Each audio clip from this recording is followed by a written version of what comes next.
என்பவை வெறும் இலக்கியம் மாத்திரம் அல்ல.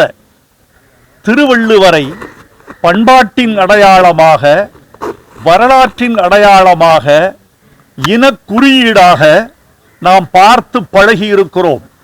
திருவள்ளுவர் தமிழர்களின் ஞான அடையாளம். அந்த திருவள்ளுவரை ஒட்டி சிந்திக்கிற பொழுது இப்போது தமிழ்நாட்டில் கடந்த வாரம் அதிகமாக பேசப்பட்ட இருமொழி கொள்கை குறித்து நான் சொல்ல வேண்டியவராக இருக்கிறேன். 2 முன்னாள் துணைவேந்தர்கள் முன்னிலையில் என் கருத்தை நான் முன்வைக்க விழைகிறேன். திருக்குறள் என்பது நாங்கள் ஓதுகிற தமிழ் வேதம். திருவள்ளுவரை படிக்கிற போது நாங்கள் தமிழையே படிக்கிறோம் என்று நாங்கள் பொருள் கொள்கிறோம். இருமொழி கொள்கைதான் தமிழர்களுக்கு உகந்த கொள்கை என்பதில் நாம் உறுதியாக நிற்கிறோம். மும்மொழி கொள்கை என்பது திணிப்பு என்பது தமிழர்களின் தீர்க்கமான எண்ணம். இந்தி மொழி மீது எங்களுக்கென்ன வெறுப்பா? இல்லை. இந்தி மொழி கூடாது என்று நாங்கள் கொடிபிடிக்கிறோம் என்றால் இந்தி மொழியின் திணிப்பு கூடாது என்று நாங்கள் உறுதிபட சொல்கிறோம்.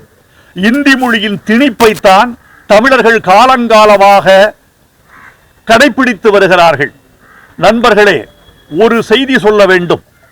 ஆங்கிலமும் தமிழும் தமிழர்களுக்கு தாய்மொழியாகவும் உலக மொழியாகவும் திகழ்கிற போது இந்தி என்பது, இந்த 3ஆம் மொழி என்பது திணிப்பாகி விடுகிறது.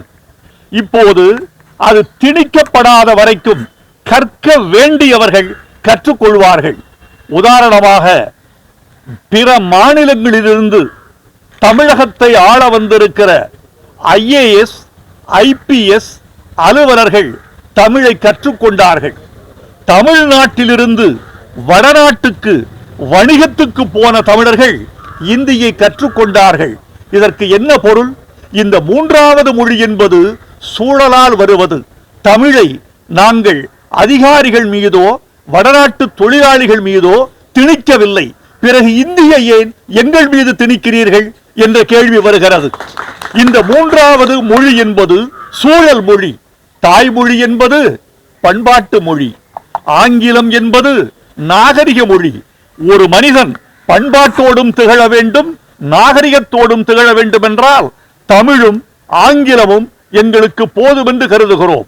ஆங்கிலம் உலக மொழி என்பதனால் வடநாடும் உலகத்துக்குள் தான் இருக்கிறது என்று நாங்கள் புரிந்து கொள்கிறோம். அதனால் வடநாட்டை நாங்கள் கடப்பதற்கும் ஆங்கிலமே போதும் என்பது எங்கள் கருத்து. இந்தி மொழியின் மீது எங்களுக்கு வெறுப்பு இல்லை என்று சொன்னேன் அல்லவா? ஆனால் அச்சம் இருக்கிறது. அந்த அச்சம் ஏன் என்று உங்களுக்கு சொல்ல வேண்டிய இடத்தில் இந்த திருவள்ளுவர் திருநாளில் கல்வியாளர்கள் கூட்டத்தில் நாங்கள் இருக்கிறோம். ஏன் அச்சம் என்றால், வடமொழி கலந்த பொழுதெல்லாம் தமிழ் சிதைந்திருக்கிறது.